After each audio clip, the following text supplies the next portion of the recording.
We've received about 32,727 cubic feet from Texas. We have 9 million cubic feet licensed. So we've used about 0.3% of the capacity so far on Texas. Similarly, if I go look at Vermont, the total disposed to date from Vermont is 25,477 cubic feet of waste. And that is 0.28% of the total license limit. So the amount that we actually receive from both Texas and Vermont is a very tiny fraction, at least to date, of what the licensed capacity of the facility is. I say that because no one should be concerned about ultimately the capacity of the facility to take Vermont and Texas waste. Carlton, can I ask you a quick question? I think this is an old question that I know the answer to, but I want to make sure. Is there any chance that Vermont Yankee sends any more waste, or is that 100% completely done? When I think send waste, I'm into the compact waste facility. Yeah, so far this year, September through March, there have been 0 shipments from Vermont Yankee. We don't expect anything further. Could there be something that they find that has to come? Perhaps, but it's really not expected at this point. So I think we're, mostly done with waste coming from Vermont, perhaps for a very long time. Let's see, moving down through other numbers, out of compact disposals. I'm getting some feedback here. Okay. Give us just a second. Somehow the people online are unable to get our audio. Wait a second on that. Yeah, you know what? Let's take a 5-minute break and see if we can get our technical issue fixed. I'm sorry, Dave, to interrupt you, but I want to make sure they can hear. Yeah, I tried to fix that, but my audio that didn't work. It worked earlier when we tested it. I'm not sure what happened. Whose computer is the Mine's the host, and I turned on my audio, and that's when we started getting it. but the owl audio does not. Somehow they can't hear it online. Dan Sherman, Tony Shinsky says they aren't getting any audio. Okay. And it was working when we tested it tonight, so I'm sure that's not for you. Is it on mute? You want to do it? Let's say do a test, try to see if the speaker might be turned on. That's what they do. It shouldn't be because it was working earlier. Like I joined virtually, went outside, and they could hear me. And I could hear them now. It should work. I don't know if we changed the setting. What that for I don't get that into the meeting, so I don't know if it was. Okay, I think we're good to go. Thank you. See if they're. Dan, can you hear us now? They can now. Okay. That fixed it. Excellent. I am very sorry, Mr. Carlton. Let's go back on and you can continue your report. Okay, yeah, let's summary recap a couple items. So from Texas so far this fiscal year, it's been on 776 cubic feet, and Vermont, nothing this fiscal year, September through March. And we really don't expect anything further from Vermont Yankee at this point. There might be some minor items still coming, so don't hold my feet to the fire on that. But the expectation is very limited or nothing more from Vermont Yankee based on where we are in the progress of that D&D. Looking at out of compact disposals, we disposed this fiscal year 17,694 cubic feet and 60,916 curies of out of compact waste. If I look at the totals since inception, it's 309,837 cubic feet disposed. That's a total of 3.4% of the licensed capacity. So based on that being 14 years, we've got a long time that facility will continue to have capacity. And we have 652,448 curies. As I've said previously, the majority of the waste the majority of the curies that come into our facility have a half-life of less than 5 years. So it's essentially decayed away to 0 in 10 half-lives or 50 years. So most of what we get decays very quickly and is no longer radioactive after it's decayed. In terms of constructed capacity, of course, phase 1 was 450,000 cubic feet. And phase 2A is 425,000 cubic feet. We still have a lot of space left in phase 1. although we've used some of the space in phase two just because of the types of things that we were putting into the disposal facility. If I look at our quarterly payments for Q2, Texas Q2 that extends to the end of February, based on the state's fiscal year. The last payment was just over $2 million to the state of Texas and near $600,000 to Andrews County. And so the total since inception, we paid $97 million to the state of Texas and $21.5 million to Andrews County from the surcharges that we collect, for a total of about $118,000 or $118 million. And that's what I have in my reports. I know there's a question often about renewal of the license.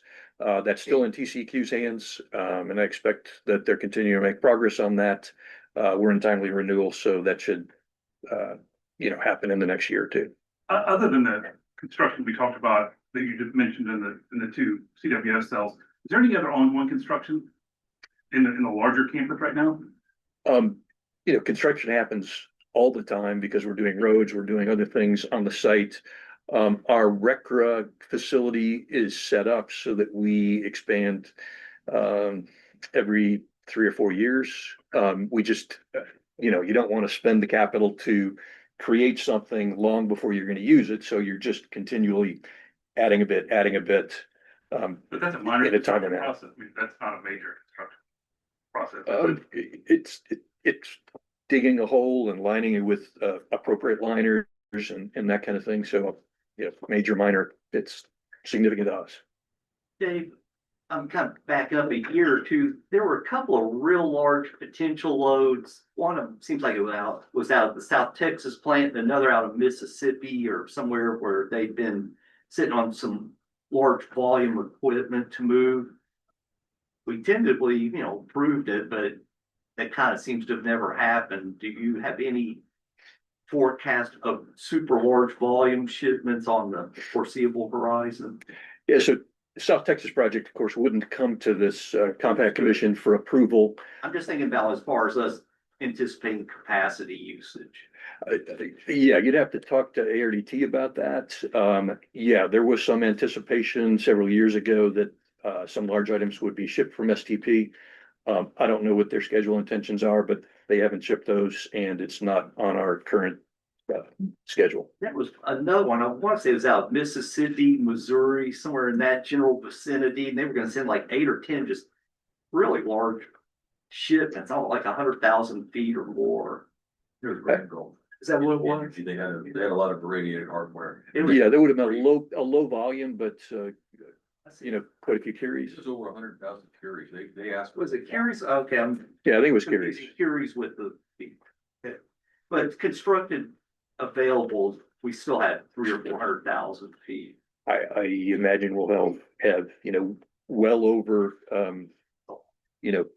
probably a decade of capacity left.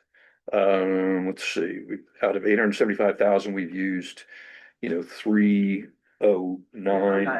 So we had several 100,000 available. yes, absolutely. There's plenty of capacity. Any other questions for Mr. Carlson? Dave, how do you guys secure the facility and premises there? Yeah, so we have a relatively large site there. It's 14,000 acres. Our controlled area is in the middle of that. It's about 1,400 acres, so maybe 10% of the site. It's inside our rail loop. So we have two levels of security, and I can't describe everything we do security-wise, but in general, there's 2 levels of security. One would be around that controlled area to prevent anybody from getting inside that controlled area. And then we also control the entire site. We have 24-hour security on the site. So there's always people there watching.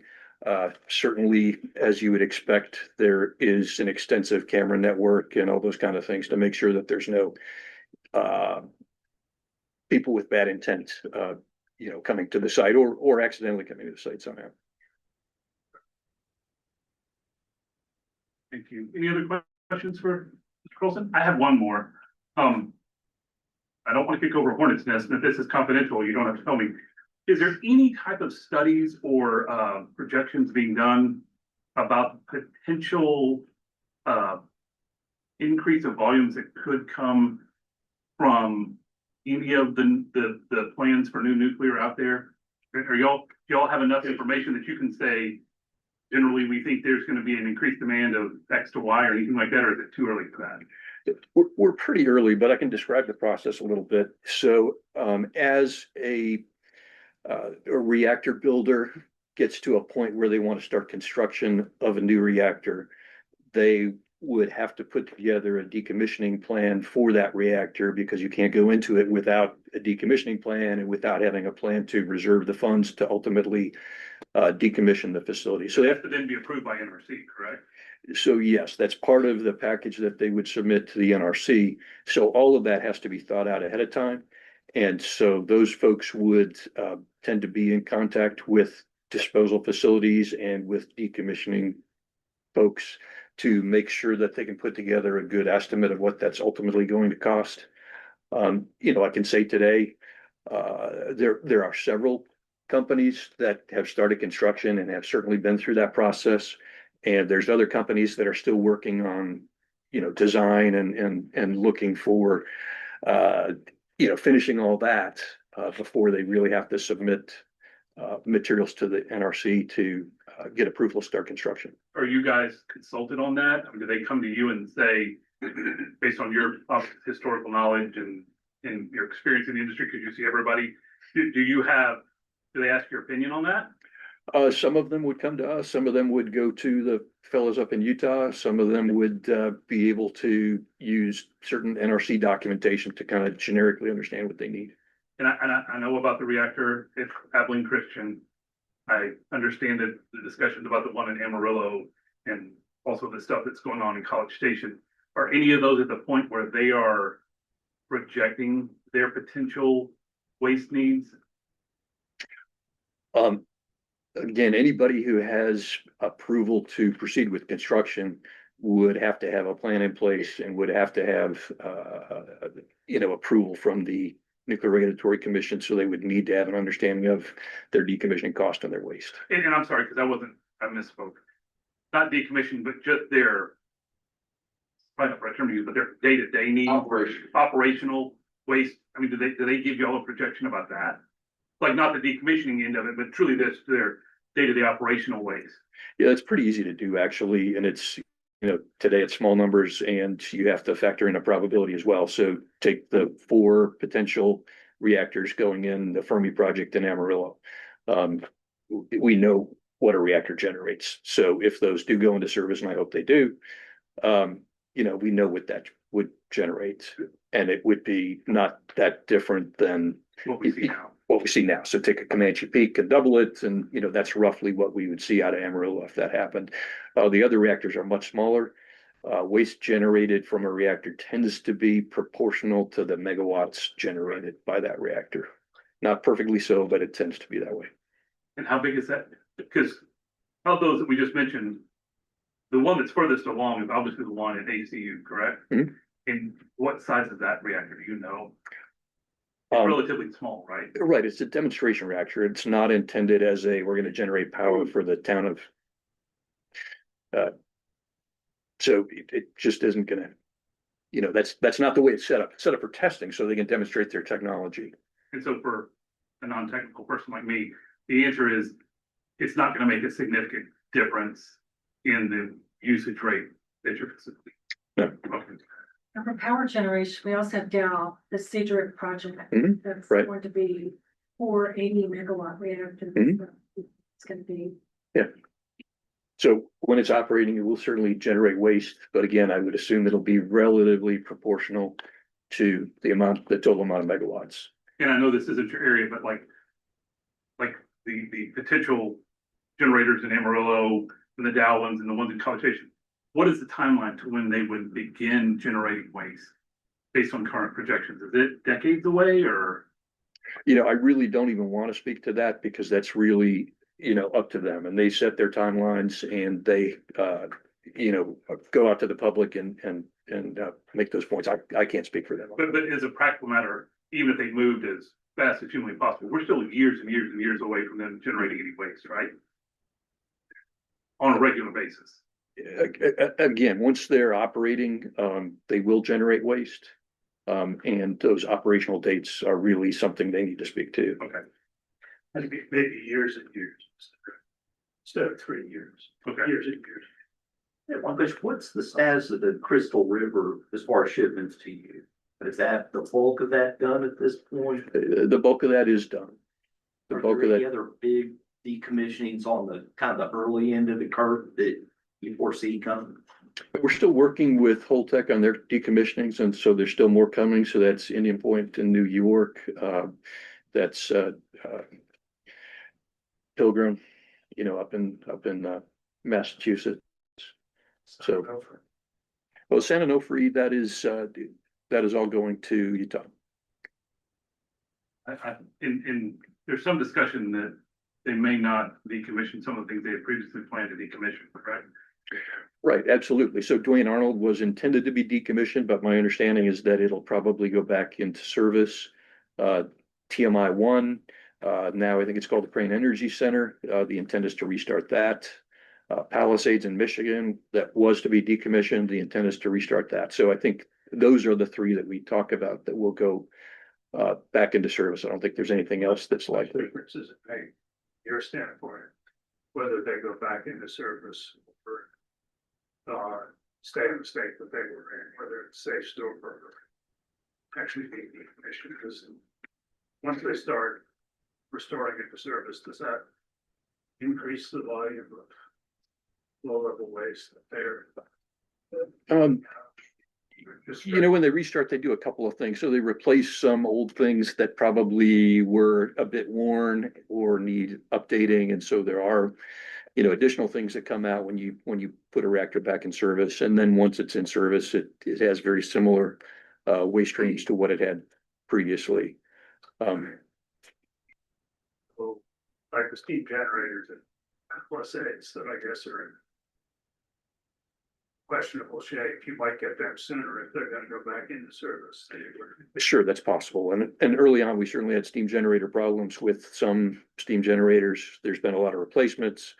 Other things people look at are uprating plants, which sometimes requires new turbines and things like that. So there are, significant components that get changed out from time to time.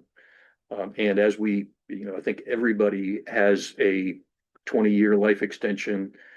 Every operating reactor, I think at this point has a 20-year life extension on the operating life out to 60 years, and several of them are out to 80 years.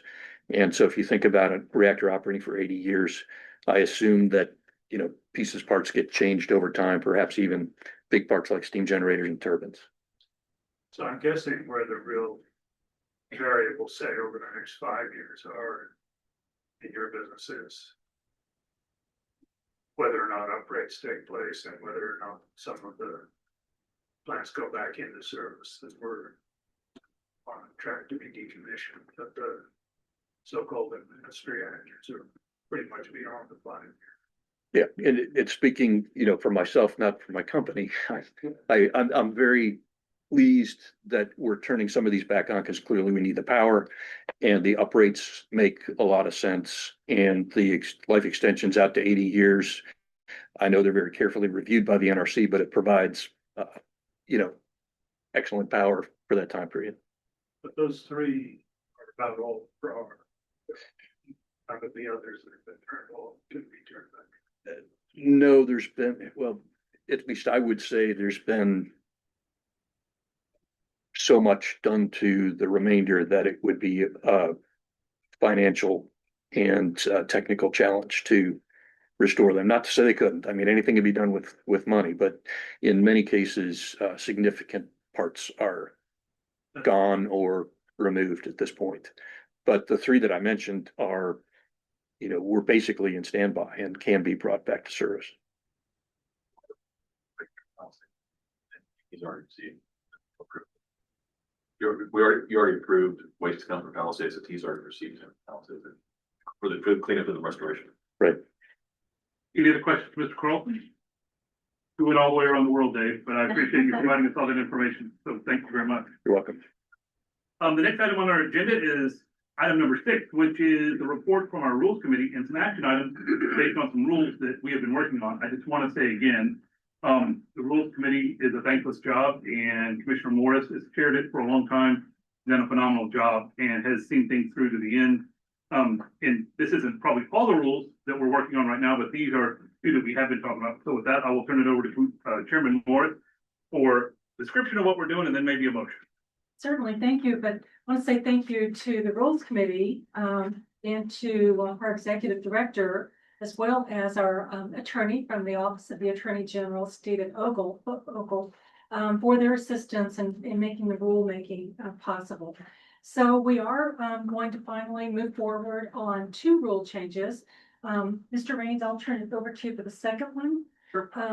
But the first one, of course, is the small quantity generator rule.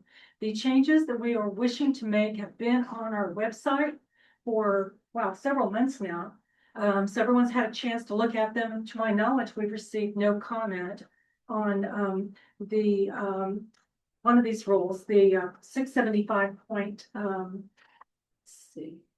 20, yeah, that's a definition of small quantity generator. So just to summarize what that change is, we're making, it's essentially going to reduce the amount of cubic feet allowed to be considered under a small quantity generator definition from 200 cubic feet per year to 75 cubic feet per year. So let me just read this, the change. A small quantity generator is a generator of low-level radioactive waste that generates no more than 75 cubic feet and no more than 100 curies of such waste per year, and does not include, we added nuclear fuel cycle facilities, that's the change, nuclear power generation facilities.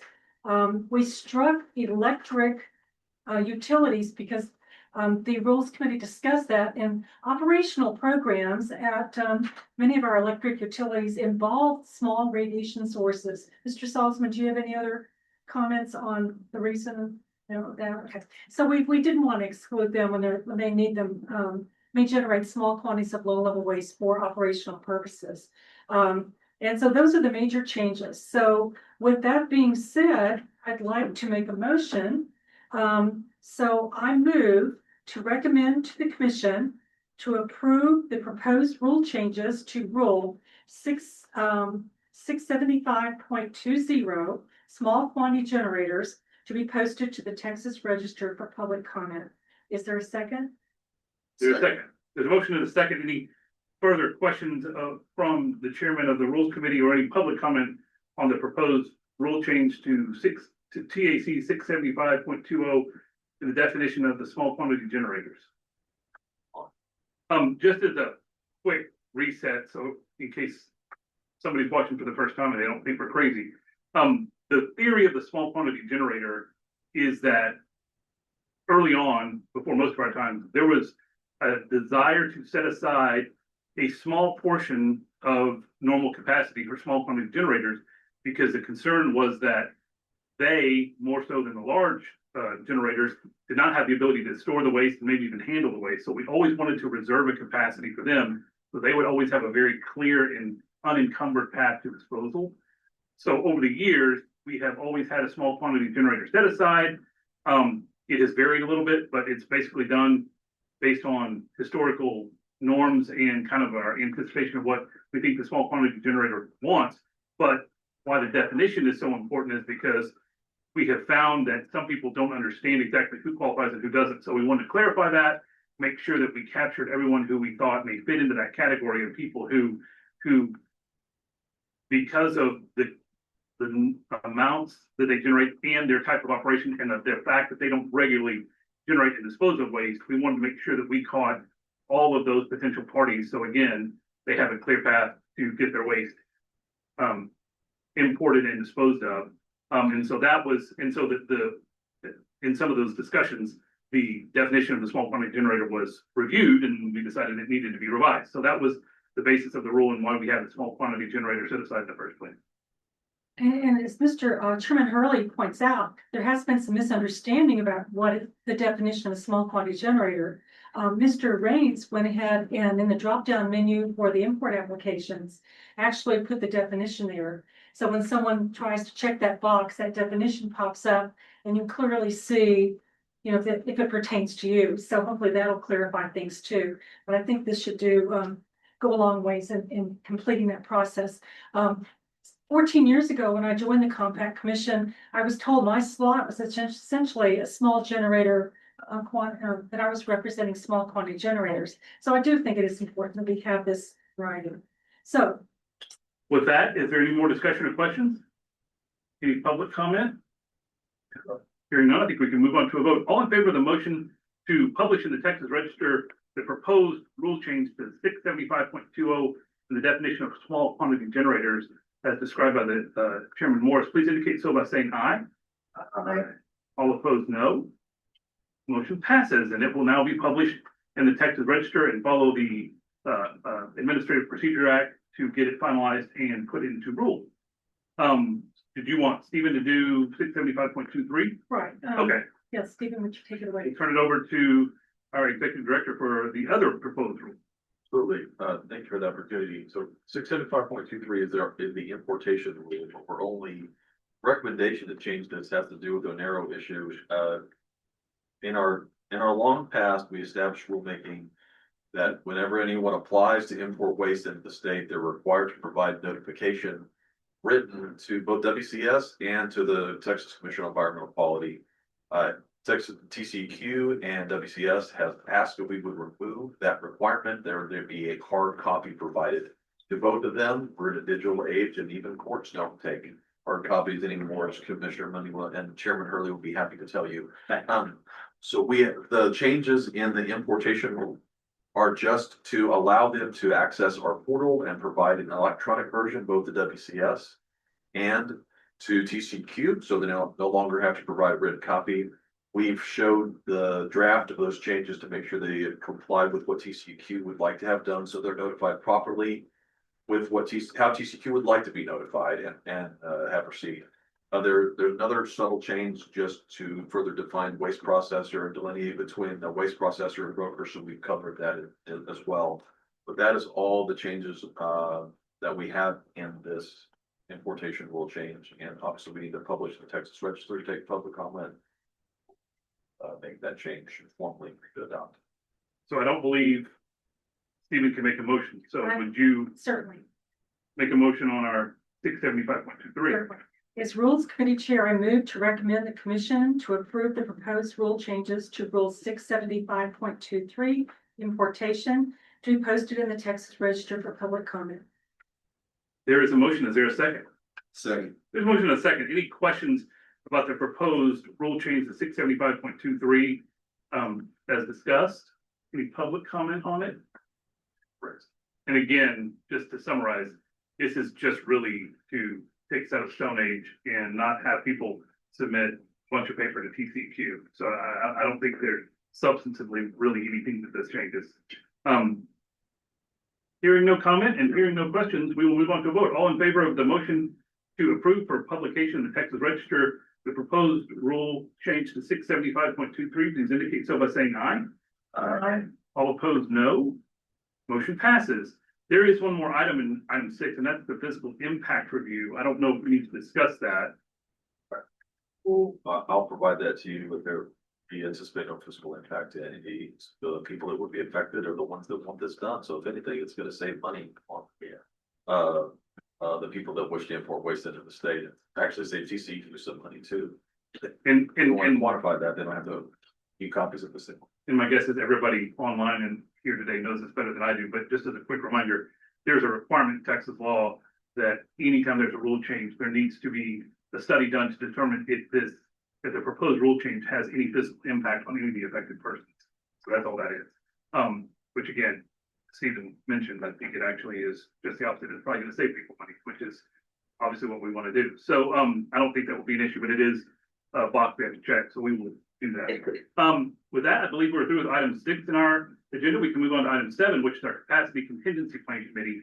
I don't think there's a report on this, but I just and I've said this the past couple of meetings, but as we continue to evolve, I believe that the capacity contingency committee are morphing maybe into a single committee, because I think the role of the capacity committee, especially some of the things that, in light of some things Mr. Carlson said, and some of the future plans that we were asking him about, really are doing the work of the contingency committee by saying, here's how we're going to create plans or maybe even guidelines to ensure that adequate capacity is there in the future based on projections of the future needs of both in compact and out of compact generators. So I think in some ways they're morphing into one, and we've kind of had discussions about that. And so in the future, we assume that what we hope the capacity and contingency committee come up with is some sort of suggestion as to what the future anticipated needs are of our in compact generators and how we best preserve that capacity in the current cells as built for their future needs. That's a very long range project, and so that's not a fire burning at our door, but we will continue to work on that. So other than that, is there anything else? Okay. So with that, we're through with item 7. Item 8 is probably not necessary. I don't believe we need an executive session. However, as we begin to discuss item 9, if anyone believes we need to have a consultation with our legal counsel, that is why item 8 is there, to call out the potential closed session. So I will jump to item 9, and then if anyone wants to have an executive session about these issues or consult with our attorney on it, we can stop and adjourn into an executive session. Item 9 is something that came to light past couple of months based on some interactions with WCS and one of the generators. And it's something that we appreciate them bringing to our attention, because it was a little bit of a donut hole that we discovered that we needed to fill. As those of you who regularly attend our meetings know, with many of the import applications, the motion that Vice Chairman Salzman makes specifically says, and the shipments shall be done in 4 or fewer shipments when they're approving when we're approving the import application. The reason for that, I think, multi-layered, and John can probably add some color to this, but long ago, one of the issues that was raised by former staff members was that it puts an administrative burden on us every time we have to review and approve an import, a shipment request from in particular brokers, but other people as well. So to minimize that administrative burden, they asked that there would be some sort of cap put on the actual number of shipments. However, and this is a full admission on our part, it was never really part of our agreements. And that was brought to our attention, and we're glad they did. So we're going to fix that. However, it opened up a larger discussion about the fact that there may be instances where 4 or 5 shipments aren't enough. And when they aren't, we want to be open to the idea that someone may need more. And so we have discussed changing the application to allow people to say, and this is really what the discussion is for, we need to pick a number that we think is reasonable under any circumstance. Then if you need to go above that number, we ask that you list that number and provide a quick explanation of why you need more than that. And again, there's probably dozens, if not hundreds, of reasons that they might need more, and we're completely open to hearing those, and I think we will be reasonable in approving those if we think it's true. But the other layer of this, which is, I think, hopefully as obvious to all of you as it is to me, that it's sound public policy, that it should be the policy of, I think, the industry as a whole, and definitely us who are charged with safety and public health, that the number of shipments that we agree should be put on the road should be minimized. Because every time you put a shipment on the road, there is a possibility, and it's very unlikely, but there is always a possibility that there is a risk to the public health.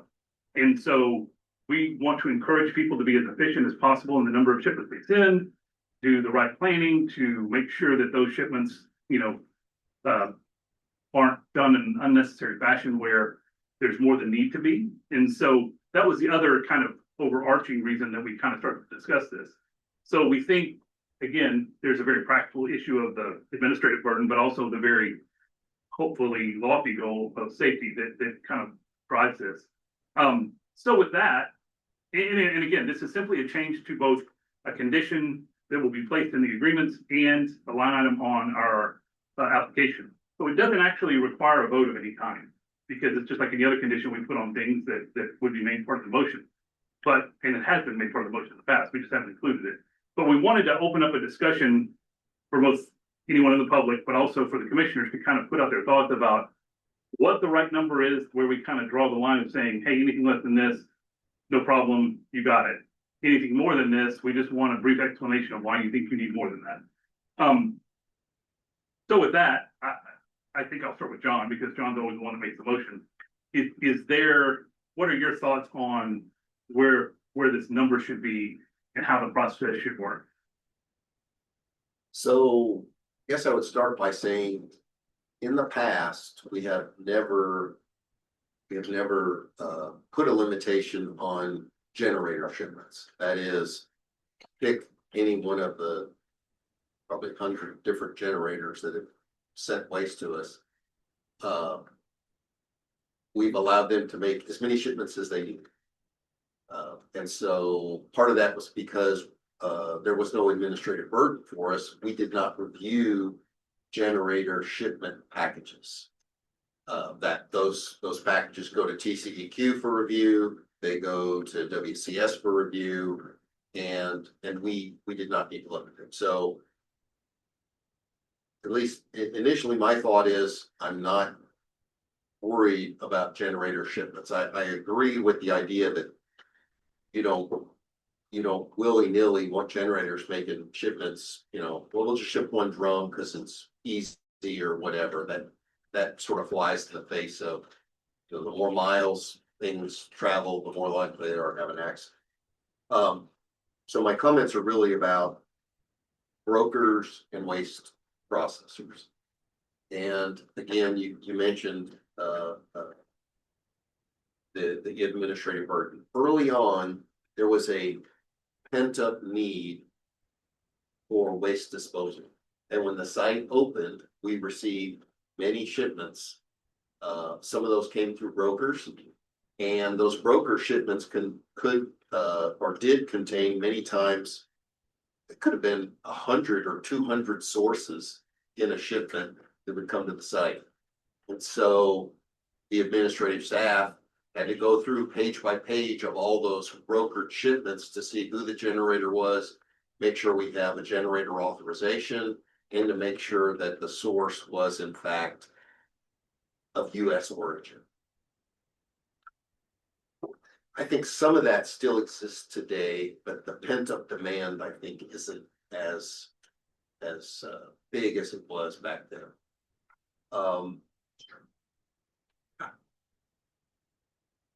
I don't have a strong feeling for what the number should be.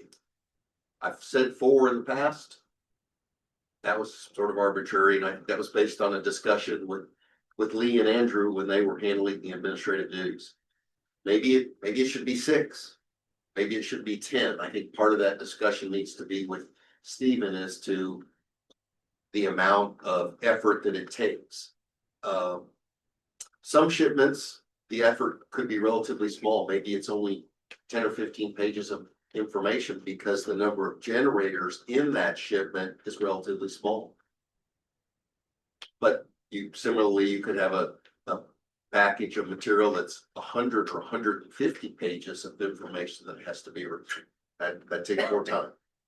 So I think we need to have discussion with the industry. WCS is here. We need to reach out to our brokers and waste processors and get some feedback from them on where they feel or what an appropriate number is.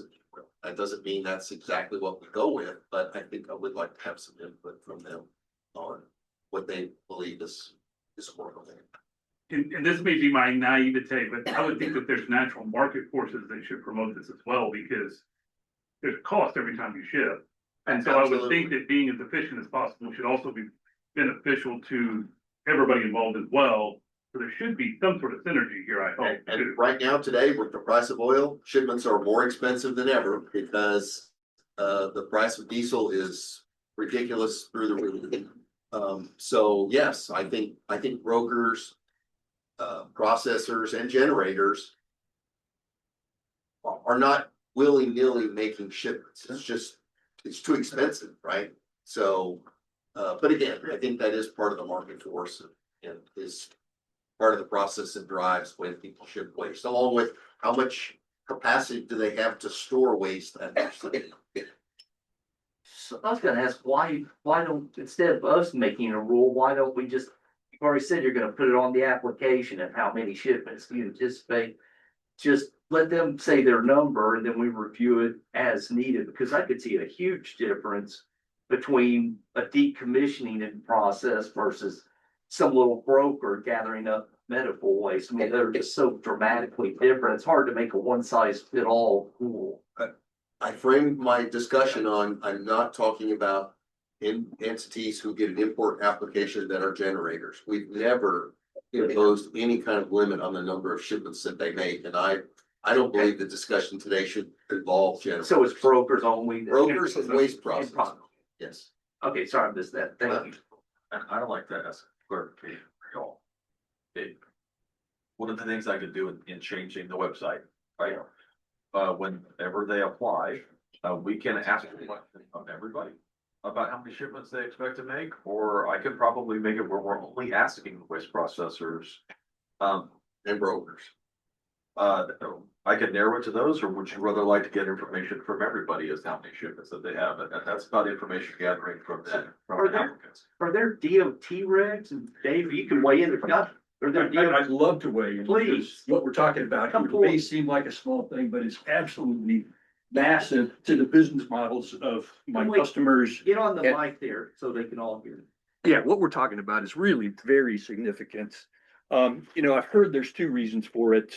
One reason is because the administrative burden on Stephen. And, I would do anything in my power to help reduce that administrative burden. If you can describe what it is, we can provide reports in a different way. But I don't think we should change the models of numerous businesses based on the administrative burden on the Compact Commission. And I would go far out of my way to support reducing the administrative burden on the Compact Commission so that we don't have to deal with that and we don't have to, cram something down on customers. The second thing I heard, the other reason for it is the safety of transportation. Transportation of nuclear waste is the safest thing we do in this country in terms of transportation. You can't point to accidents that have had impact, and I don't think we should be addressing that here. I'm gonna have to disagree.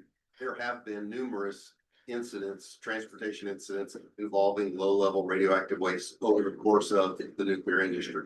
So I can bring statistics to the next meeting because I talk on this. But it is intuitive. The fewer shipments, the less likely you're going to have an accident, just like when you drive your car. It's the same way. There have been accidents. Most of them have been relatively minor. Some of them have been more significant in terms of the claim. So having an impact on all these Hold on, customers. this has always been in place. You act as though it hasn't been. Well, I can, Every time John makes a motion, he says limited to 4 or less or fewer shipments. So this is nothing new. right, but we've gone back through the meeting transcripts or the meeting recordings for several meetings and not found that in several cases. And so we're still, the first time I'd ever heard of it was a couple of months ago when it came up. So I've been here 8 years. Let me ask you this, because this is really critical. You've never heard John Sullivan say limited to 4 or fewer shipments when we're talking about a broker application or a processor application? I certainly do not recall it now.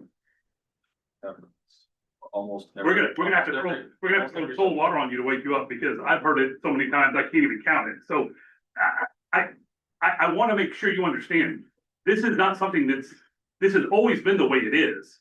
We're trying to make sure that we document it better and also give people the opportunity to ask for more shipments if they need them. I was about to say, Brandon, you're not closing the door. If somebody needs Right. something, you're gonna listen to them. So if I look back over the past few years and isolate my view to just brokers, there's 4 brokers at least that routinely ship more than 4 shipments in a year.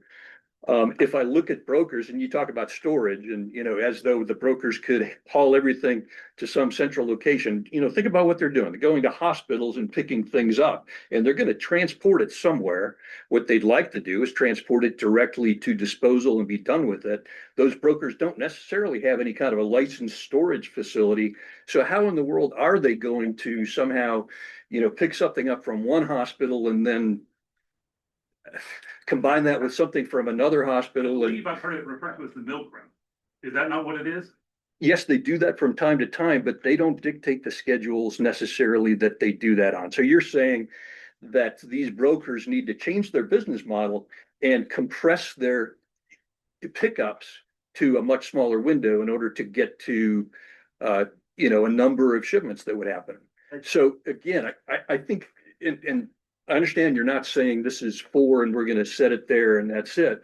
But I think we need to have more technical discussion on this, actually going through what's happened, actually talking about those brokers and processors and what their business looks like and what the impact of this is on those folks before we implement something, because it is changing the business, not of my company so much, but of several other companies through the actions of this compact commission. And what I'm hearing from John and Brandon is, it's not a hard, fast limit.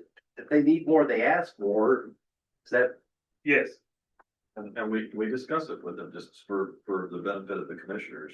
With some of the brokers, when they have gone past 4 or going to go past 4, talk to them, they've either asked for a new import application or we've let them know they've already used their 4 shipments they're supposed to have. So they need to ask for more or talk about that.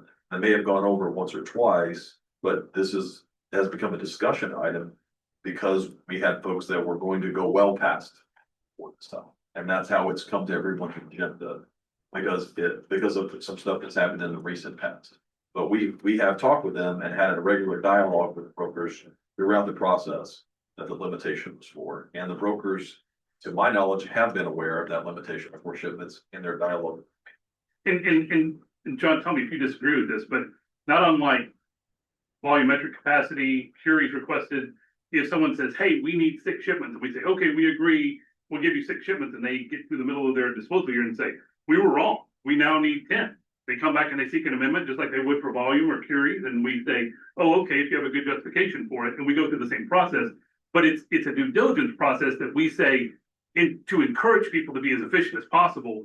If what you're saying is that people have been openly flouting it and sending dozens of shipments when they're brokers and processors, I think that is a much bigger issue that maybe does need to be discussed and addressed. Because if that's true, then again, I think that it is always made part of John's motion as far as I recall. Sure. And if people say, well, we just ignored that because it wasn't in the agreement, I understand that because legally we can't enforce it if it's not in the agreement. But all we're really talking about is taking something that we do in meetings and actually putting it into the agreements and giving a pathway to let people get more shipments if they think they need them. Correct. Have we ever told anyone they've had too many shipments in a year, can't take any? I don't think we've ever stopped anyone, Bradford. I think what I've run into with a few of them when they've gone up against their 4 shipments is reminded them that they were only supposed to have 4. And we've had a discussion about whether they can have a 5th.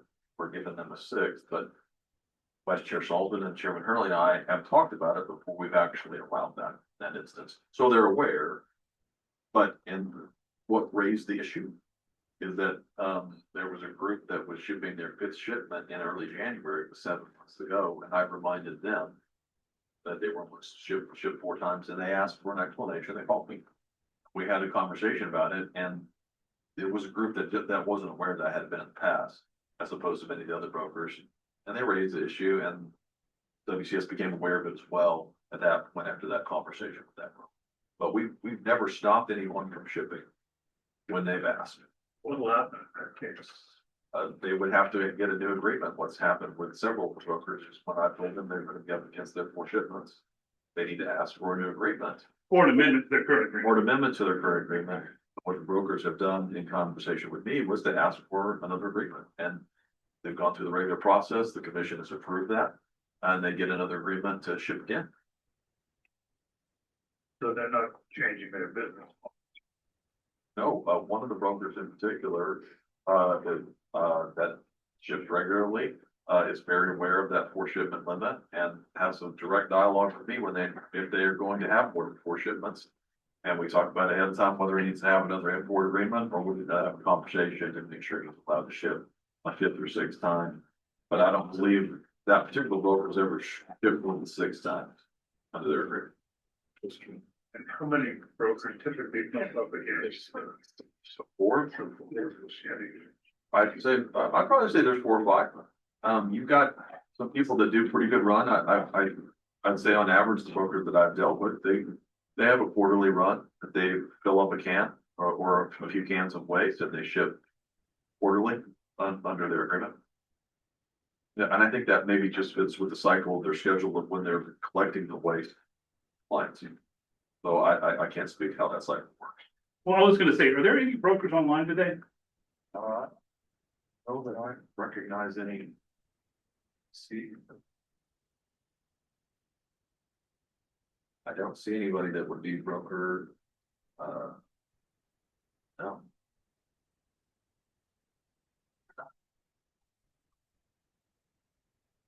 I think obviously we probably do need to seek some input from the brokers and processors, I suppose, to the extent that their opinions are different, but I don't think what we're suggesting today changes anything as to how they will operate their business. I think, obviously, just from a jurisdictional standpoint, we have the authority to put conditions on an import agreement, and that would obviously include the number of shipments that are made. I think the process that we're laying out, I mean, goes back to what a lot of things are true about our commission. You have to assume that we're going to be reasonable about it, but encourage efficient disposal and efficient shipments, which again, I don't know how anyone can say that's bad public policy.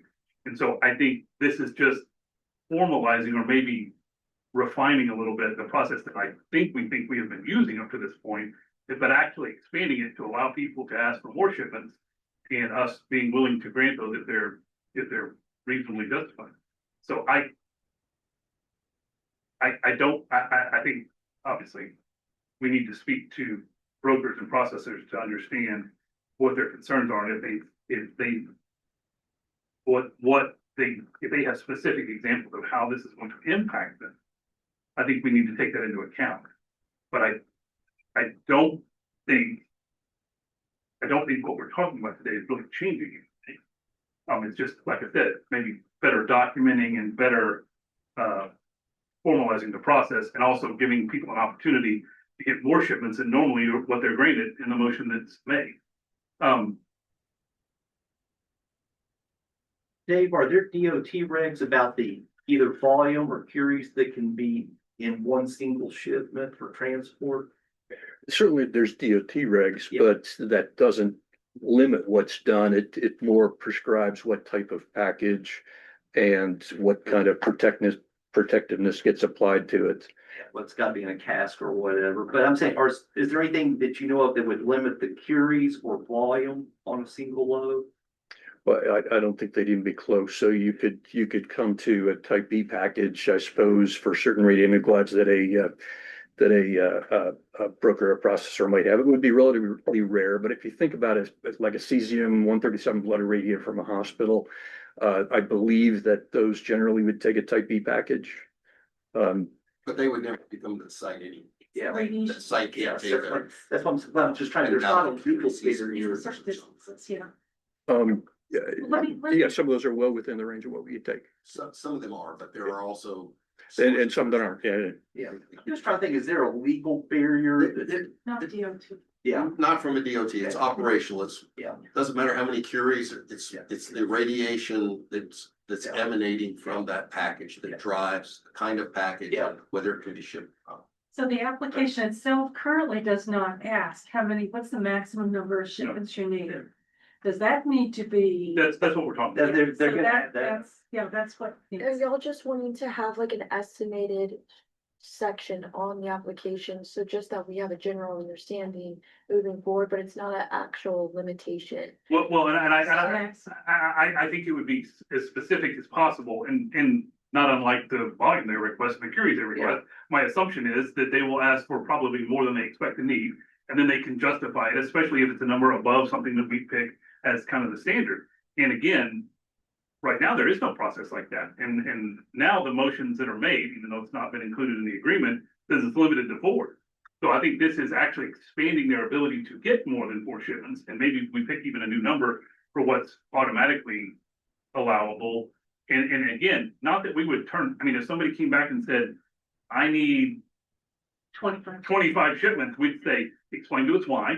And as long as that explanation is reasonable and it has a basis, we'd probably say, yeah, that's fine. But I think the point is that we need to show that we are cognizant both of the administrative burden that it puts, but also the safety issue, and that we need to be, as a statement of policy and good practice, that we are encouraging people to be as efficient as possible with the number of shipments they put on the road. And I think that is especially true when you have brokered or processed waste that comes in a lot of different shapes, sizes, and forms, because I would think, John, correct me if I'm wrong, or Linda, correct me if I'm wrong on this, but when it comes from a generator, it would tend to be pretty uniform and obviously all from the same location. So it's something that's not as varied. And so when you're bringing brokered or processed waste, I mean, obviously that is a different mix of waste. Yeah. And so again, I mean, I think the question, and John, I think said his opinion about this, but you know, I think normal market forces keep the brokers in line to say they're not going to ship, you know, small quantities if they can consolidate and make it a single shipment just because of cost. So I think market forces should take care of that. Brokers and processors may not be in that same position. Would it be helpful to the commissioners for me to explain the administrative burden that we're talking about? I don't want to waste your time with that, but I want to make sure I answer your question about what that is, if that's helpful. Well, it applies to the things we've already approved already. Going forward, you're gonna put this number of shipments on the application. We'll be approving the application, so. But he still has to review, like on a shipment by shipment basis. He has to show that he's got generator authorization, Export authorization. export authorization. And we also make sure that what matches up when you're getting waste stream, right? What matches up that they say is in the waste stream matches up with what's on the manifest. And you want to make sure the generator authorization are there and they match up with what they said. It matches up with the states. And occasionally you really will get.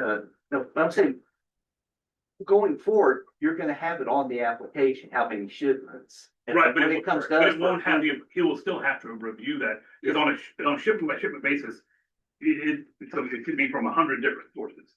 And so you have to show that there's generator authorization, that to the extent that it requires an export authorization from, that's coming from a compact that requires that, he has to verify that. So for every source within a shipment, he has to go back and verify that, and that's the administrative part. I'm not disputing that, but I'm saying we will be approving, if they put 50 shipments, if we're gonna see it in advance. Yeah. Before they were shipped, so then we can ask our questions, why do you need 50? Right, exactly. Yeah. Well, and I think, Becky, you want to say something? We have a question from, Do. first. It says, would DOT weight limits on shipments potentially be a limit on queues or volume that could be included in one shipment? Which I believe we may have already discussed, but I just wanted to. Thank you, that's, yeah, we don't want to miss any questions. I think the point that is important to make, Jeff, is that the administrative burden is different. If it's coming from a power plant, right? The administrative burden is remarkably I minimal get that, I because totally get that. I don't think what he's talking about is what you're talking about. I think what he's talking about is, we will get to ask the question of why do you need this many? Exactly. And then we get to make an assessment Yeah. of saying, oh, okay, we get that, that's fine. Yeah, And if that puts a huge administrative burden on us, we gotta go through it. But we at least make everybody go through the process to explain why they need the number of shipments they're asking for. And there's hopefully that healthy discussion will lead to, well, gosh, that sounds like a lot, and, you know, based on our, both our administrative practical issue and our safety desires, can you not do it in 25 instead of 15? It'll force that discussion Right. before we even, as we're voting, it'll force that discussion right then on the front end. I mean, no one's shipping till we approve. Right. They're not, and I would add for, when we're talking about these brokers. Yeah. But the shipment doesn't mean that you're just sitting in one Yeah. drum. You could be sitting in multiple drums. It's when your shipment's approved, so sometimes there are 3 or 4 drums that come from one broker. Sometimes it's just one. Get it. It varies by broker. Totally get it. So are we counting manifests or are we counting trucks? The administrative burden on me is more related to manifest generator authorizations and what I'm receiving from the broker. If they're sending in, like there's one broker in particular that they will send 4, maybe there's actually 4 cans, right? That they're shipping at a time, but it's coming in on one shipment. So we have to go through every single drum that they have and make sure that what's in that drum matches up with what they're telling me is in there. They've got the generator authorizations in place. The radionuclides match it with what they've said. And I have an export authorization for each of the compacts for which export authorization is required for it to be enter our compact. Sure, so if you have multiple manifests on the same truck, you're counting that as multiple shipments, Yes. No, not multiple shipments. but you said your workload is based on the manifests. Right, and that's the whole point, is it could be one manifest, it could be 100. So if we limit the number of shipments, it can be done all at once, as opposed to saying you have to restart that process and go through and do this administrative task, you know, once a week as opposed to once a quarter. And so I think there's an efficiency that is gathered from it, limiting the number of shipments in that regard. And again, I want to make clear, because I feel like there might be confusion on it. We're not saying nobody can ever have more than whatever that number is we pick. It simply is refining the process we already use and giving them a pathway to ask for more than that, as long as they have a justification. And I think it's, again, it's a sound, I mean, as Jeff said, it forces that discussion, which is what's important. And then hopefully it leads to some some of the intended efficiency. Which is what we already do with volume and curies. I mean, it's part of our discussion every time. So it's just adding a factor the commissioner will hear and factor into our consideration. And get to discuss. Yep. Right, but what I'm, Let me have one quick thing. We've never said no to an application except for Alaron when there were some issues with them. To my memory, in 6 years, we've never said no to any other application. I mean, somebody correct me if I'm wrong. But we have a discussion about it. We haven't denied it. Yeah, we haven't tabled denied a some, shipment item. yeah. We haven't denied a shipment item. so what I'm hearing though is, you know, historically brokers and processors have optimized their business around economics, around profit and loss. And we in general want to make a push to for them to optimize around something else. That is absolutely 100% incorrect. Okay, good. In no way are we trying to impact at all the economics or profit of a broker. What we're trying to ensure is that A, they're safe and we maximize that safety, and B, they're as efficient as possible in the shipments that they send because of the administrative burden it puts on them. You keep trying to suggest that we have some sort of vendetta or we're out to get somebody. That is not it. This is the process that we have used forever, Dave. And the fact that you didn't hear it or didn't understand it, unfortunately, I can't fix that. But this is nothing new, and you keep suggesting it is. And so it concerns me that no one seems to be able to have heard that. But this is actually better than the process we used in the past. But you, I think, are accusing us of trying to, through some sort of malicious means, impact the profitability of a business. And that is not what we're doing. And again, I want to talk to those brokers and hear what they have to say about it. But at least one of the brokers that I know that I think we have spoken to don't have a problem with this. And again,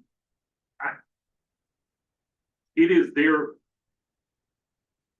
their position on this that I think is most relevant, because if it does impact them and they can explain that, we want to take that into consideration. But in no way are we trying to impact anybody's business model or how they operate or their profitability. But, and this is something that I think is bandied about way too often. We have a mission. That mission is first and foremost to protect capacity for the in-compact generator. That's clearly stated. But also part of our mission is a public safety and health and welfare of the residents around the facility. And so while we never want to impact anybody's profitability if we can avoid it, our missions are those. And if we say, well, but if you protect the health and safety of the people around it, or if you protect capacity for the in-compact generator, it may mean somebody makes less money. That is not our intended consequence, but we shouldn't thwart our mission just because it may cost somebody a buck or two. And so while it's not, I don't think this will actually, it's not a valid argument to simply say, well, if it in any way impacts anybody's profitability, we shouldn't do it. That is not accurate. And so while we are very sensitive and we want everybody to have the ability and an opportunity to make all the money they want, we want it to do it in a way that is in the most efficient and safe way possible. I'm gonna take it one step further. The facility is not for the benefit of the US nuclear industry. It is for the benefit of the state of Texas and Vermont, DN. Anything else we do beyond that is out of the goodness of the state of Texas heart. You know, that's clear as a bell. And these are not shall issue standards like some other state stuff. It's purely discretionary on our part. So we're not here to serve as a facility for the whole US. Recognizing, of course, that if we didn't serve the whole US, there would not be a facility. Well, we can debate that or not, but I'm just saying very clearly, it is not there for the benefit of the whole country. It's here for the benefit of the state of Texas. Anything else is purely discretionary. 755 cubic feet of waste in the space of 9 months. Well, this is something that we can fix. We can work on, we can improve the application and do. I just don't see why this is a big issue. I mean, we're not gonna say no to a broker. Just, yeah. And I welcome the statement that this only applies to brokers and processors. That supports understanding, because I take Constellation or another significant utility, they're gonna have many more shipments than that in the course of a year. Absolutely. I mean, it just, as Brandon's touched on, one of the things I've harped on is the contingency committee. I worry a lot more about some rural hospital than I do a power plant. We heard an actual story of an administrator at a hospital was storing waste in his desk drawer because it's the only place it was locked. I worry way more about that than I do a power plant storing something on site. I mean, that's a public health and safety issue. So I'm super sensitive to the community that the broker sort of prompts you that. And our brokers handle that exceptionally well. That's what I'm saying. So I think there's no reason to view this with fear or trepidation, truly. I would like to, at some future meeting, talk about the safety of transportation of radioactive materials, because I don't think we can point to any instance where there's been harm to a individual from release of radiation from some radioactive shipment. I've been through the records. I don't believe that's the case, but I can bring what I have in. My other thing, the last 2 years particularly, we've been approving at the very first meeting, that's usually our August meeting, a raft of applications for these brokers, giving them shopping license effectively for the year looking forward. So I don't see a problem with them planning. I don't see a problem with them telling us what they're up to. I mean, transparency is important for everybody. And Dave, I'd be happy to hear your safety presentation, but my general response to that is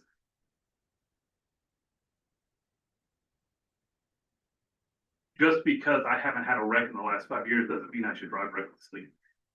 We should still do everything we can to be as safe as possible. And the mere fact that it hasn't happened yet doesn't mean that we should turn a blind eye to the fact that it is a possibility and we should try to be as safe as possible. Because if you start doing that, you fall down a slippery slope pretty fast. I think it's unfortunate to put a transportation safety on emphasis on radioactive as compared to other commodities that we transport. And I don't disagree with you on that, but we don't have any authority over those commodities. So, I mean, there's nothing we can do about those, but there is also, and people in the public listening today, I'm sure will understand this. There's a real safety issue, and I want to make sure we serve the ends of that. There's also a perception issue that we need to make sure the public feels safe, and we can point to everything that we do that says we promote safety as much as humanly possible. Because the public wants to hear that. And you know this better than I do. Sometimes people like to rumor mong. And they like to say things that, you know, this is a possibility or this could happen. And they cook up scenarios that aren't true. And I know that, and you know that. But we have to fight that perception and make sure we guard against it and make sure that we don't have people give people the opportunity to misrepresent the safety issues that site represents. I agree with you. I don't think there's a serious safety concern, but we also need to look as though we're doing as much as we can to promote safety, just for the public assurance and peace of mind that we need to give them. And that's part of our job as well. And so I'm not arguing with you that I think, you know, that there's a high probability of safety issues, but it's not zero. And we have to acknowledge that. We have to address it as best we can within the context of what you're saying. And again, if we hear the brokers say, you know, and I don't know how this would happen, but if they come to us and say, this is going to put us out of business, then I want to hear that. I want to hear the explanation. I want to hear what they have to say about that. If they say, you know, hey, if you limit our number of shipments in any way, we don't have unfettered right to ship whenever we want, then it's going to have this material impact in our business. I want to hear that. That's the reason we're having this discussion. And again, in my mind, at least what I thought when we first started discussing this issue was, I thought this was actually a better scenario for the brokers than what we currently have, which is limiting to 4 shipments. So I feel like we're actually moving towards something that is a better system for them than what we had before.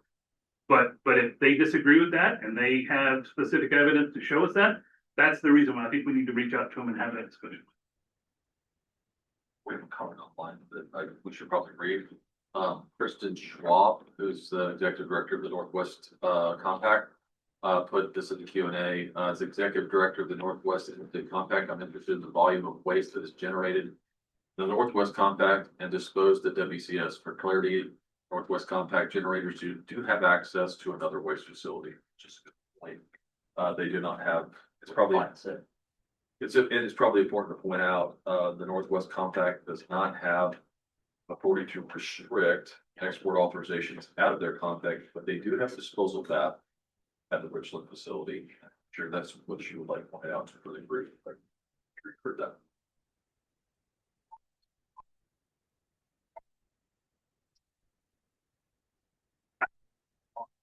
There are no brokers on today, right? I don't recognize you.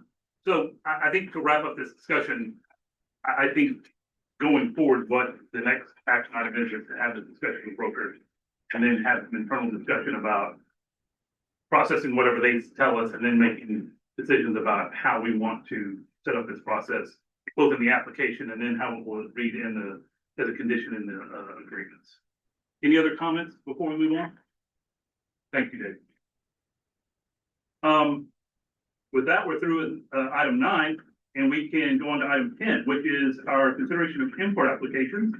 So we will start with item 10A, which is the import application of Kiwani Solutions.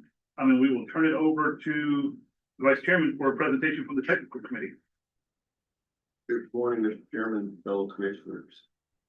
The Technical Committee has received and reviewed an import application from Kiwani Solutions, Inc. It's received December 24, 2025. It's number 1-0514-00. Kiwani is a generator requesting authorization to dispose of waste in accordance with the Act. They're requesting authorization for Class B and Class C unstable, segmented, radiated hardware and incidental VAW. And then they've requested 333.6 cubic feet and 6,445 curies. So I'll note that even though this is a radiated hardware, it's less than our 15,000 curie threshold. So if approved, this they would have the curies and be able to dispose of immediately. We did receive a letter from WCS supporting this application.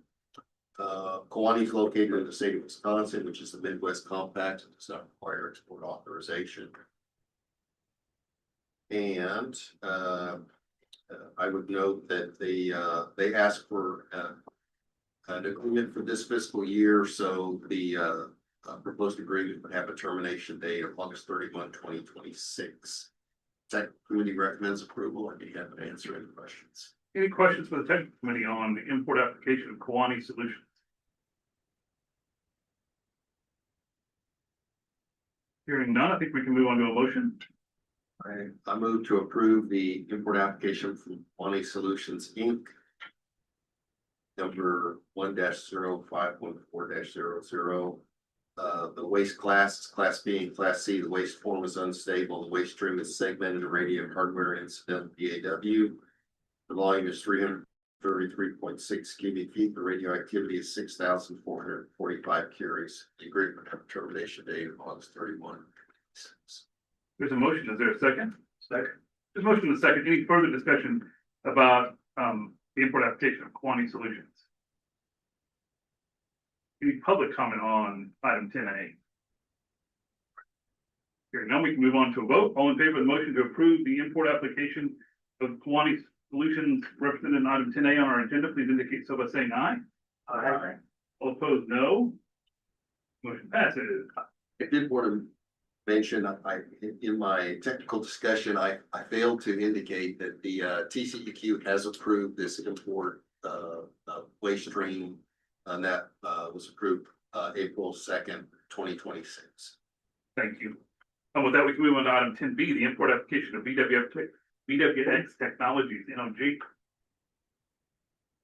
Technical committee has received and reviewed an import application for BWX Technologies, NOG Lynchburg. It was received February 3, 2026. It's number 1-0516-0. They are a generator requesting authorization to dispose of waste in accordance with the Act. They have requested authorization for Class A unstable DU soil-like material, contaminated debris and metal. And those waste streams were approved for disposal at the site via letter of correspondence from TCEQ dated April 2, 2026. They've requested authorization for 100 cubic feet and 1 curie of radioactivity. WCS does support approval of this import application. BWX is located in Virginia, which is the southeast compact state. Does not require export authorization. And similarly, they have requested an import agreement this fiscal year, so it would have a termination date of August 31, 2026. They also indicated the waste from a small quantity generator, however, based on the type of generator they are and frequency and volume with which they ship, I would disagree that they qualify for small quantity generators. Since the technical committee recommends approval of this import application, and I'd be happy to answer any questions. Any questions for the technical committee?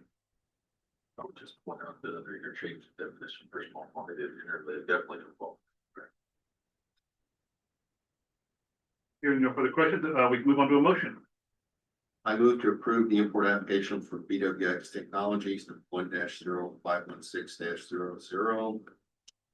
The waste class is Class A. The waste form is unstable. The waste stream is DU soil-like material, contaminated debris and metal. The volume is 100 cubic feet. The radioactivity is 1 curie. In the agreement, we have a termination date of August 31, 2026. There's a motion. Is there a second?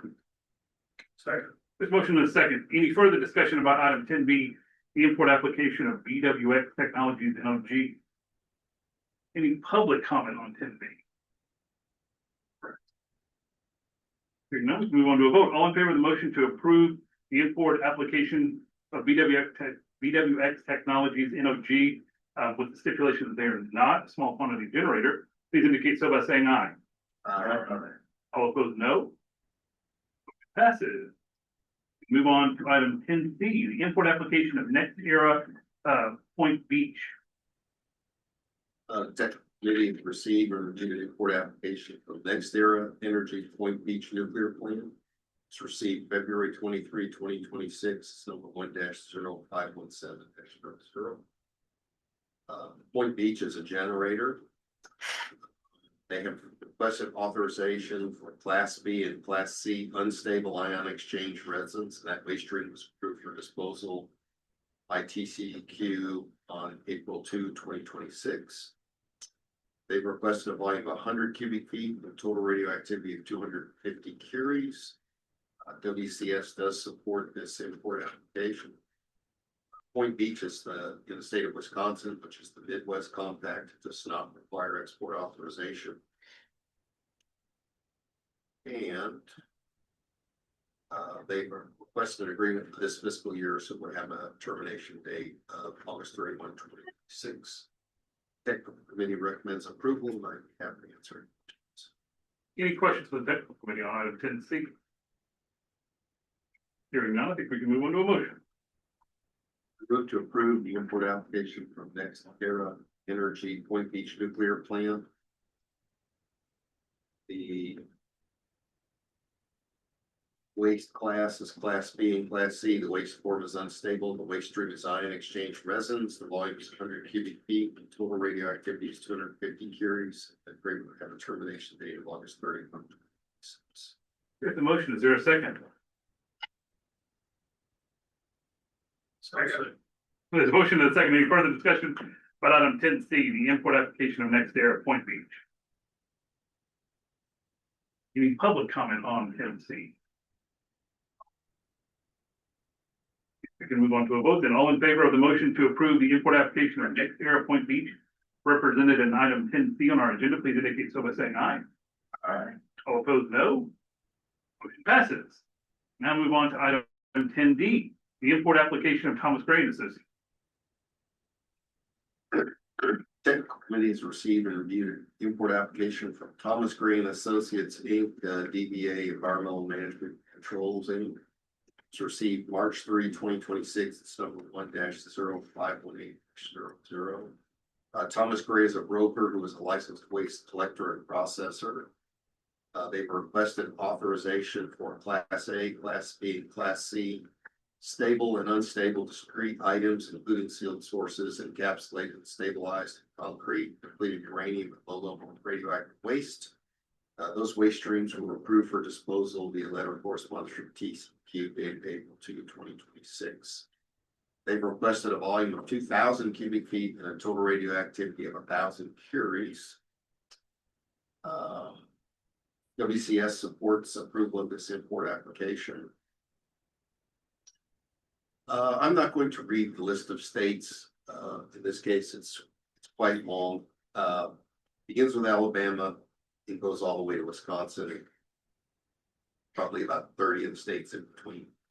The waste does include waste from the Southwestern and Rocky Mountain compacts. And they will be required to provide export authorizations and generator authorizations. And for this particular, well, I'll cover that when I make my motion. They also requested small quantity generator status, but based on the volume, curies, generator types, and waste processing activity that they have proposed, I would disagree with that. So they would not be granted that. They've also, in this case, their request is for next fiscal year. So the agreement would be from September 1, 2026 through August 31, 2027. Are we sure that that wasn't a typo? Did we- I called them to check and make sure make sure it doesn't lapse. Okay. The tech committee recommends approval, and I'd be happy to answer any questions. We have two questions online. Yeah. Um, Kristen, I'll read them for everybody. Christian Schwab said, is it possible to state the compact or unaffiliated state, territory, possession, or district, United States where the waste was generated? Let me answer that, John. Well, the application does include the specific states that the waste would be coming from, and in looking through the list, I don't see any from the Northwest Compact, if that is her concern. That is her next question, is are there any from the Northwest Compact? I don't believe there are any from the Northwest compact. So thanks very much. Hey, Kristen? Any other questions on technical committee? Hearing none, I think we move on to a motion. So I make a motion to approve the import application for Thomas Gray and Associates, Inc. 1-0518-00. Waste class is Class A, Class B, and Class C. Waste form is stable and unstable. Waste stream is discrete items. Encapsulated, stabilized in concrete, depleted rain, full of radioactive waste. Volume is 2,000 cubic feet. The radioactivity is 1,000 curies. They will be required to provide export authorizations and generator authorizations from any waste originating from the Southwestern or Rocky Mountain compacts. And they're required to ship or provide no more than 6 packages of information for review by administrative staff. And this agreement would be for next fiscal year, September 1, 2026 through August 31, 2027. There's a motion. Is there a second? Second. There's a motion and a second. Any further discussion on item 10D, import application of Thomas Gray? Any public comment? Hearing none, we can move on to a vote. All in favor of the motion to approve the import application of Thomas Gray and Associates represented in item 10D, please indicate so by saying aye. Aye. All opposed, no. Motion passes. We are now to our last item in this consideration of import, and it is item 10E, which is the import application of Indiana Michigan Power. Technical committee has received or reviewed an import application from Indiana Michigan Power DC Cook Plant. It's received March 9, 2026, 1-0519-00. DC Cook is a generator requesting authorization to dispose of waste. They've requested authorization for Class A, Class B, and Class C unstable resin and charcoal media. Those waste streams were approved for disposal at the site by TCQ on April 2, 2026. They've requested authorization for 1,000 cubic feet, 500 curies.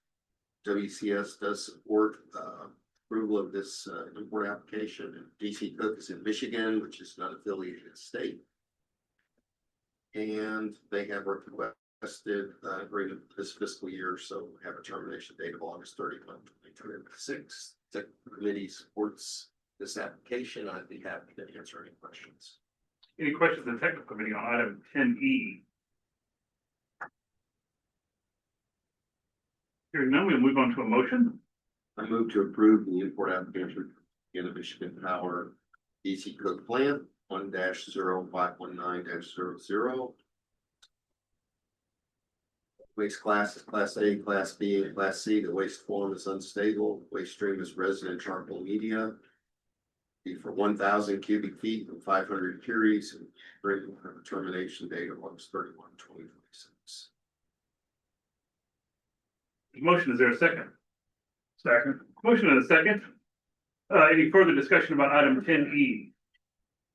Any public comment on item 10E? Hearing none, we move on to a vote. All in favor of the motion to approve the import application of Indiana Michigan Power as represented in item 10E on our agenda, please indicate so by saying aye. Aye. All opposed, no.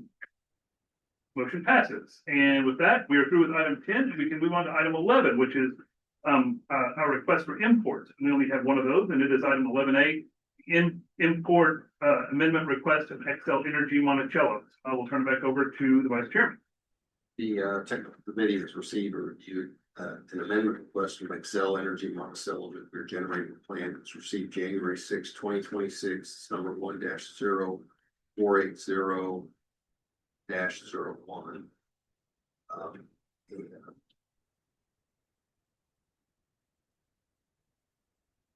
They have requested to amend their agreement to increase their radioactivity by 100 curies. So we go from 100 curies to 200 curies. There were no other changes requested. And I would note that though it's not technically necessary because there was no change to the waste rate, TCQ has approved the increase, that was via letter dated April 2, 2026. Tech committee recommends approval, and I'd be happy to answer any questions. Any questions for the technical committee on the amendment request of Excel Energy Monticello? Hearing none, we can move on to a motion. I move to approve the amendment request from Excel Energy Monticello 1-0480-01. Will increase the radioactivity by 100 curies. There's a motion. Is there a second? Second. There's a motion and a second. Any further discussion on the the amendment request of Excel Energy Monticello represented in item 11A on our agenda? Any public comment on item 11A? We can move on to a vote then. All in favor of the import amendment request of Excel Energy Monticello represented in item 11A, please indicate so by saying aye. Aye. All opposed, no. Motion passes. With that, we are through item 11. We can now move on to item 12, which is the chairman's report. I will be brief because we've taken longer than we probably should have today. So, recently the forum had their meeting. Our good friend Brian Christian was one of the featured speakers. Again, those meetings are important. I believe both John and Linda attended it along with Stephen. We continue to have a very productive open dialogue with other compacts, mainly through the forum, obviously. And for instance, Kristen Schwab is the executive director of one of our sister compacts this year, and we appreciate her being here. And we are learning, as we probably should have known from day one, that open dialogue and discussion with those other compacts is important because I think we can support each other in a lot of ways. So I'm encouraged by the communications we have. Legislative update. Obviously, we are not currently in a legislative session. That will start again in January. As far as we know, we have not seen anything that suggests there will be any bills that impact our operations, but we will monitor that very carefully. But we will go through the legislative appropriation process again, which we will be getting ready in the coming months. It is something that's important in our life cycle, and we will be very careful with it. And we will keep everyone up to date on that. Obviously, as you kind of heard today, there's a lot going on in the nuclear industry right now. There is a lot of, and I think it's all good, but it is a lot of potential change and a lot of potential growth in our industry. So we obviously monitor that very closely too, because that could impact our operations, and we want to stay abreast of that as best we can. But we are encouraged by that, and obviously I think it's great. So with that concludes the chairman's report, and we will turn it over to Stephen for item 13, which is the executive director's report. I have on there to update the commission contracts and procurement versus a few items and some of the changes that we made for the office that are very minor. Just wanted to make sure you guys are aware of that. And also, while I didn't put it on the agenda, we recently completed our audit. Our annual audit came back, and Chairman Hurley's seen it, but I need to provide it to the rest of you. It came back in very good shape. There were no problems with the audit, but we'll provide it to you so the commission can see that as well. We'll make it available online. And the website portal thing, I think we talked about that sufficiently. We're talking about changes earlier related to the shipments. That's the issue. As a reminder, the audit is important, and we think it's a good thing, but it's also a requirement of our statute. So it is not only because it's good practice, but also because it's required of our statute. Any questions of Stephen? Oh, one more thing I forgot. I'm going to add. We're planning, even though we're going to talk about some future agenda, at the next forum meeting, it's going to be scheduled for Knoxville, Tennessee in October. Vice Chair Salzman and the Commissioner Morris and I are working on doing a workshop. At the end of that forum, we want to invite those that wish to import waste, especially I guess after today, the brokers, to have a dialogue with us for public education efforts. And that'll be on the afternoon of October the 8th in Knoxville, but I will provide more information as to speakers at that event. But I want you to know we're doing that. That's important for us as we talk about the legislative issues, that we continue to provide public education efforts to those that are interacting with us. Thank you very much. Any questions for Stephen? Hearing none, we can move on to, item 14, which is the last item. And there's been a little bit of change on this, so we need to discuss it. Our next meeting is June 18th, and it's once again here in Austin. Again, with the legislature not being in session, it should not be a problem meeting here. The meeting, and it'll probably be in this room. The next one is August 13th, and that will be in our annual trip to Vermont. This year, we're going to a different place in Vermont. It is Woodstock, Vermont, which has been highly recommended by our Vermont commissioners.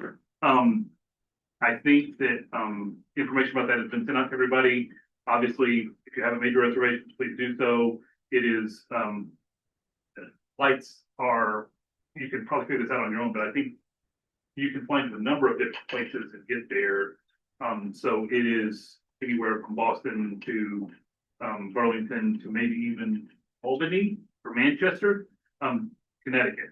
I'm not Connecticut, excuse me, New Hampshire. So we'll support that trip, and it's like I said, it's in a new spot this year, so that hopefully that will be interesting to everybody. After that, in October, on October 22nd, we will be going to Andrews. We had talked about at one point potentially going back to Comanche Peak, the power plant, but we found out that the timing doesn't work well, so we are not going to go to Comanche Peak. We are going to go to Andrews in October. So again, we will get everybody hotel information. Hotels in Andrews won't be that difficult, but we'll get that out in advance of that. But plan to go to Andrews and not to Comanche Peak in October. And we'll still try to get back to Comanche Peak at some point, but it just won't work out in our October meeting.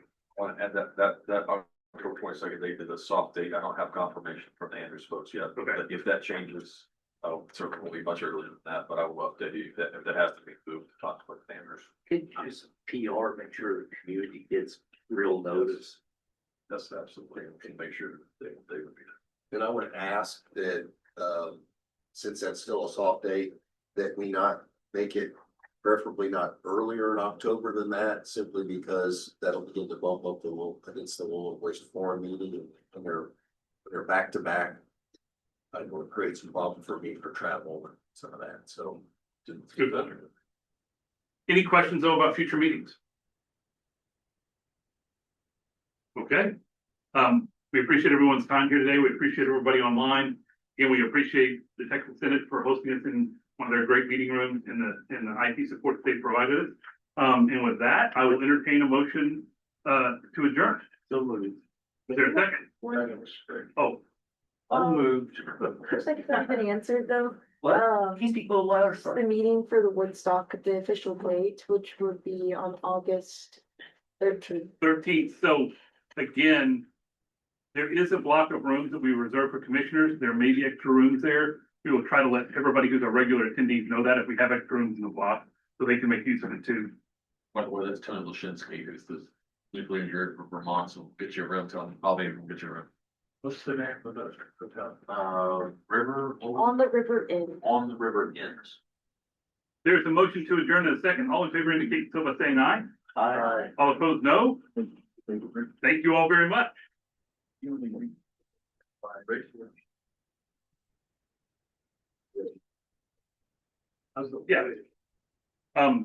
Yeah, I will be back tomorrow, but I probably will be back, which is great, until midnight. He